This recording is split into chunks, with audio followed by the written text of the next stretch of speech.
All right, welcome into the Odds and Audibles podcast. Matt Prehm, Jared Mack on the show. We've hopped on Sunday evening to discuss the Oregon Duck football program because we said last time we did a show we weren't quite sure when we'd get on, unless it'd be Monday, maybe Tuesday, unless breaking news hit. And we've got breaking news, Jared. Bo Nix, 3-year starter at 2019 SEC Freshman of the Year. Bo Nix, starting quarterback for the Auburn Tigers, entered the transfer portal, I believe, December 12th, and a week later has now landed with the Oregon Ducks. I don't know about you. I saw this come across social and then quickly got a notification from our national desk saying if we'd seen this. And my first reaction was, oh my, and a couple of other things. This was not on the radar whatsoever. And yet it kind of felt like it should have been, knowing Dan Lanning's hires and his connections to every single one of those hires. And Bo Nix has a connection to Lanning's offensive coordinator, Kenny Dillingham. Yeah, I think my first reaction was probably a sigh. We'll get into why later, but I'm not surprised to see this happen. Bo Nix had probably his best overall season as a true freshman in 2019. That's why he won the Freshman of the Year award in the SEC, which is a difficult thing to accomplish.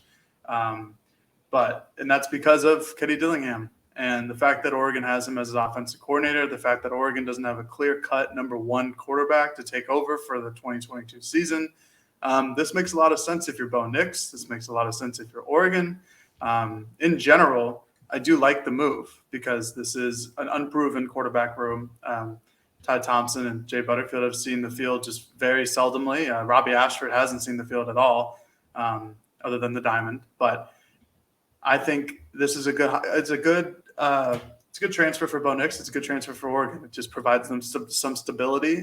It gives Nix a chance to, get out of the SEC East and try and figure out how to play football against non-monster teams like Georgia and Bama and Florida and all these teams. So that's something on the bright side to look forward to, is that when you look at his stats, and they're not the greatest, and I'll get over that later too. You have to remember who he's playing against, and that's tough. And he went through 2 offensive coordinators in his 3 years, 2 head coaches. So this is a fresh start for him, really, complete opposite side of the country. So this will be I think it's a good move overall. Just depends how you feel about him as a player.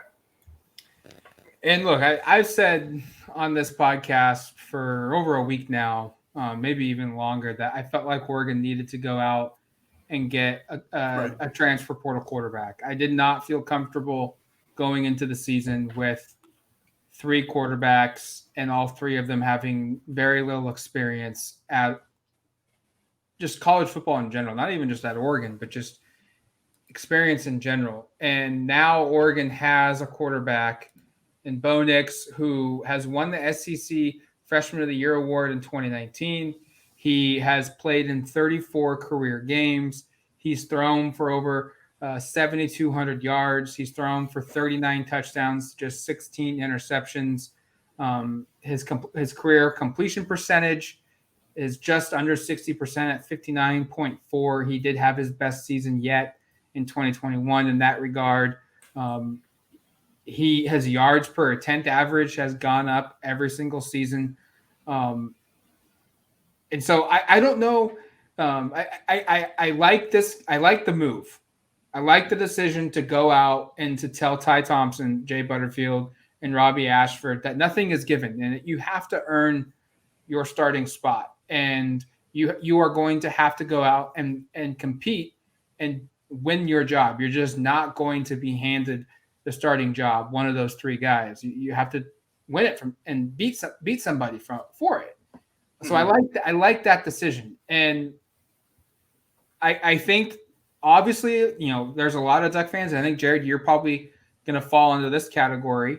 There are people that are going to have some reservations about taking Bo Nix because, yes, he has not been an amazing quarterback for all 3 years at Auburn, because if he was, he wouldn't be transferring more than likely.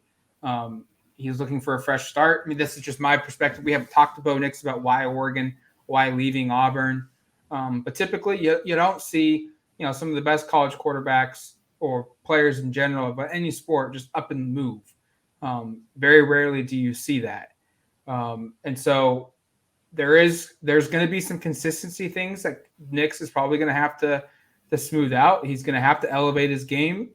He's had some peaks, he's had some valleys, but I like the fact ultimately to push Ty and to push Jay and to push Robbie with a guy that's got multiple years left of eligibility and isn't, in my eyes, I don't think Ty Thompson, Jay Butterfield, or Robbie Ashford should look at the addition of Bo Nix and instantly say, well, he's automatically starting, so I need to leave now. I don't think that's the case here. No, that shouldn't be the case.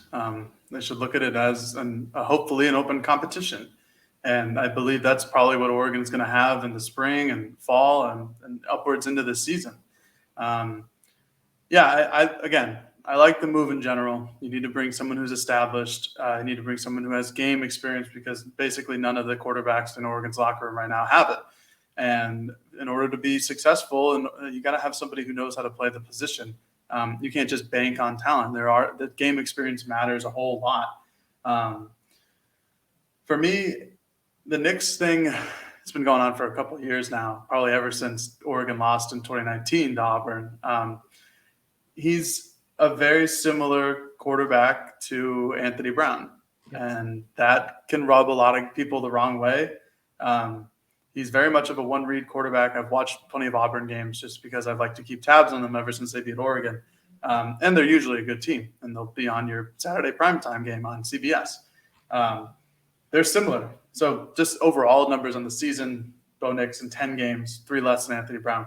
Had 2,200 yards, 2,294 yards, 11 touchdowns, 3 interceptions, a QB rating of 130, 7.1 yards per attempt, which is fine. But when you look at Brown's numbers in 3 more games, he had almost 2,700 yards, 16 touchdowns, and 6 interceptions, a 139 QB rating, 7.7 yards per attempt.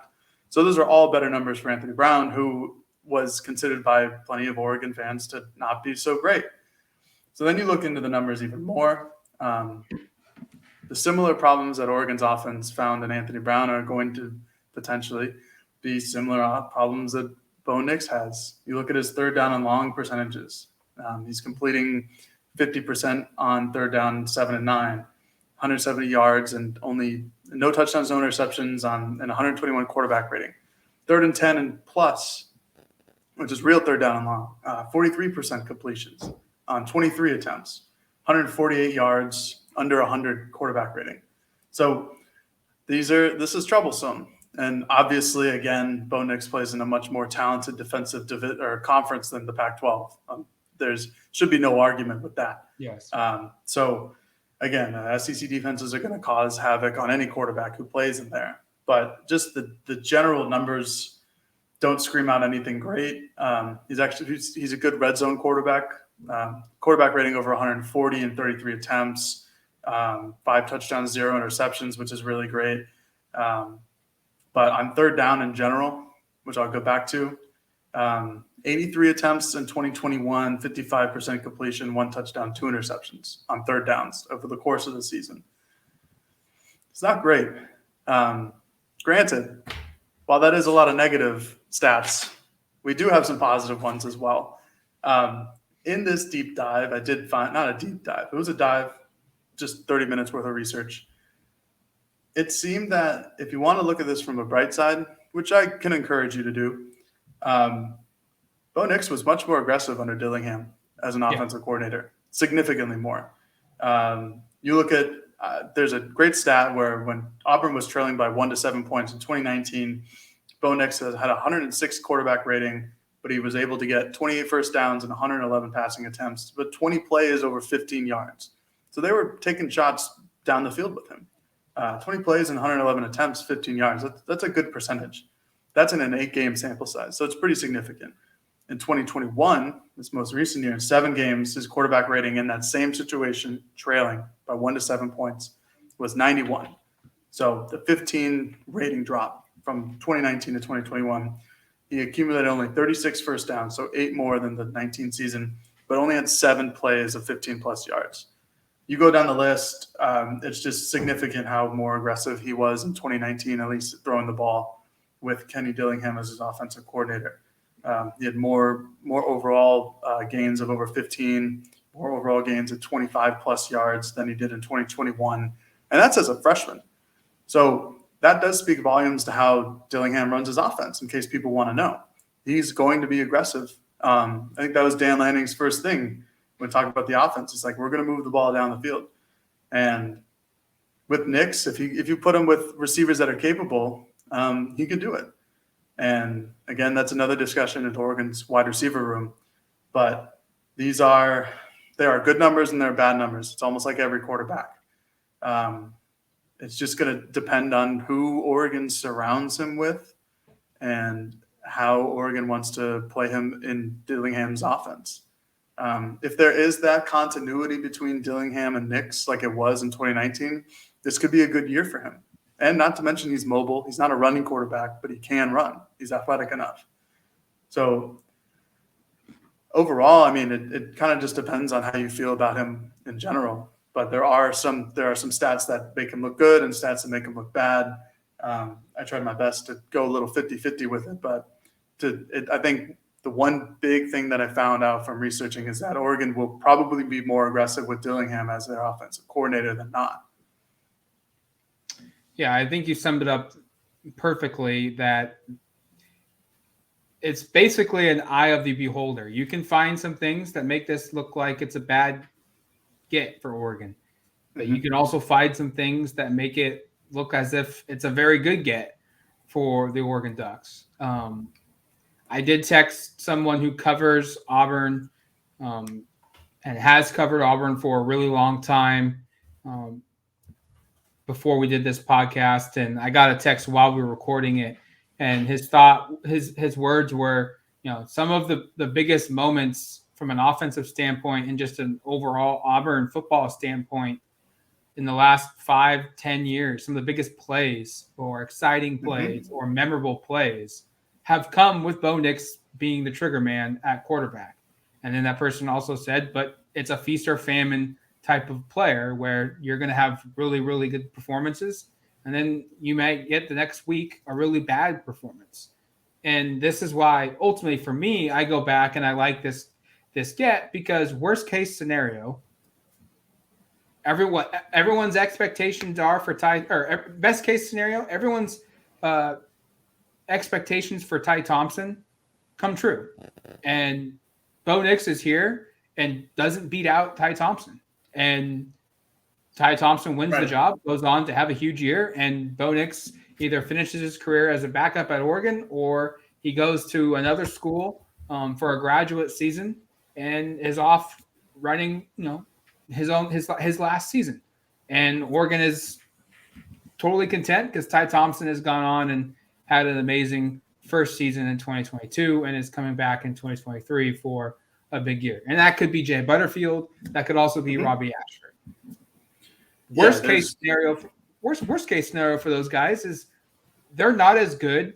They're not ready to play, which was clearly adamant this season under Anthony Brown.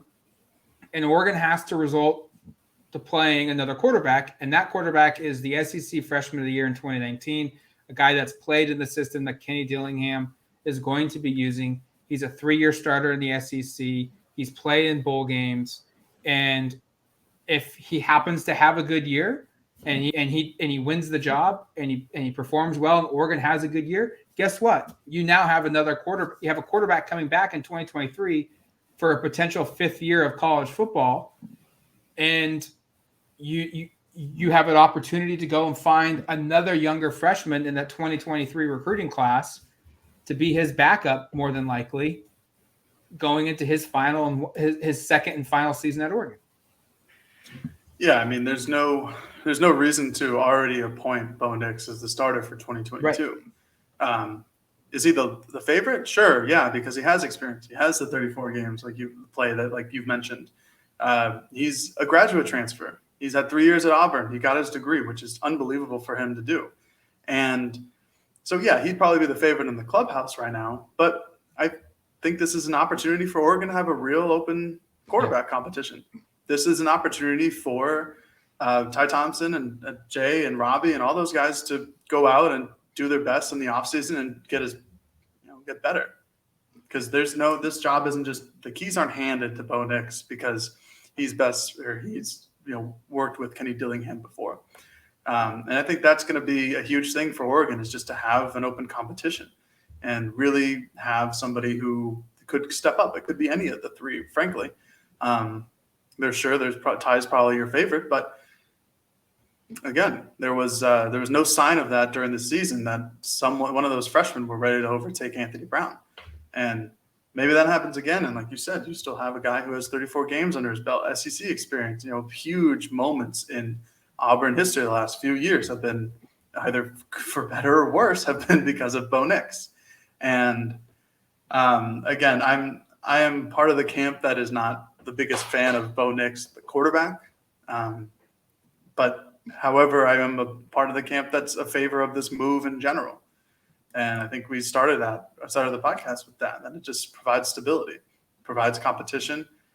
This is the iron sharpens iron metaphor. Nothing's going to be handed to you. You're going to have to earn the competition. And I don't anticipate to see, Butterfield or Ashford or Thompson's name jump into the portal anytime soon because somebody came here. If you're a program that's stagnant and not looking to develop and get better, then that's an issue. If you think that everybody in-house is good enough, they're probably not.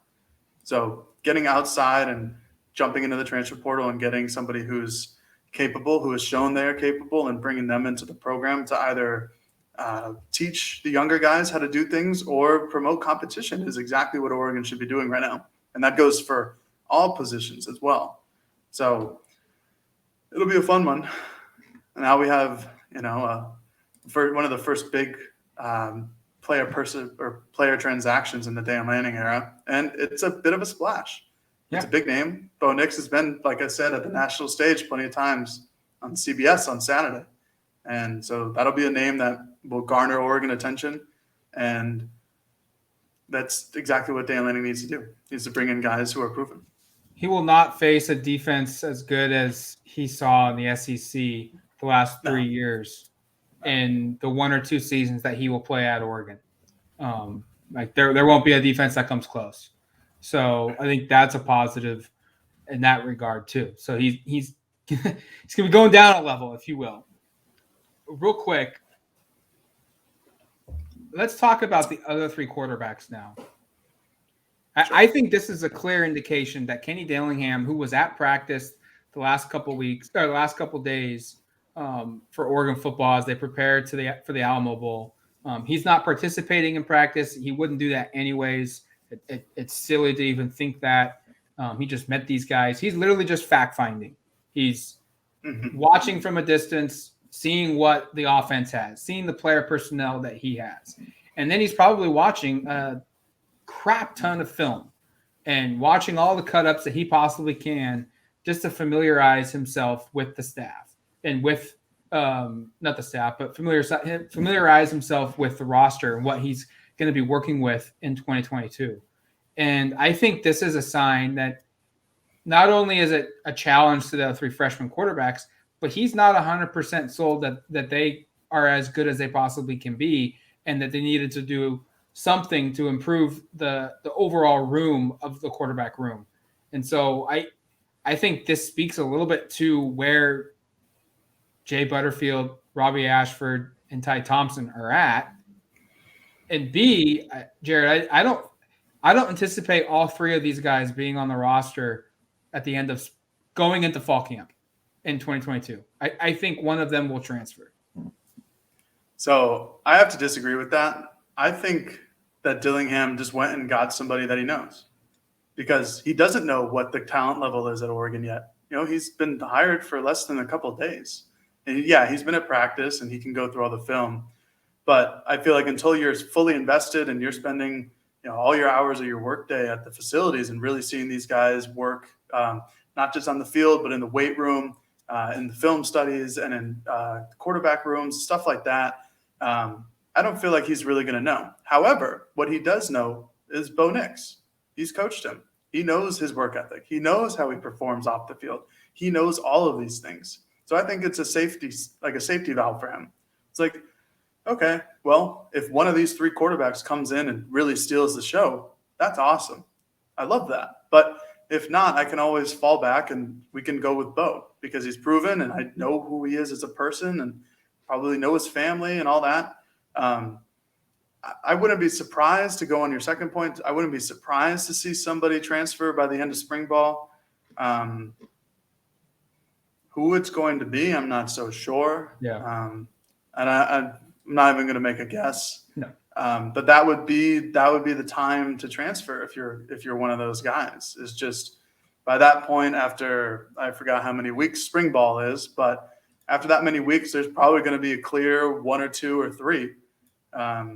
And if you're the odd man out, whoever that may be, it might be time to look. Or I don't know, you can have all three of them transfer tomorrow, and we'll be doing another podcast. So I think it's a safe option for Oregon to have Bo Nix, but they still have a quarterback room that's pretty talented. And obviously they haven't shown it in a game yet because they didn't show it enough in practice. Their second or first year in the program. But then again, this is a program that's looking for conference championships. It doesn't really have an opportunity to just throw somebody out in the field and be like, all right, learn.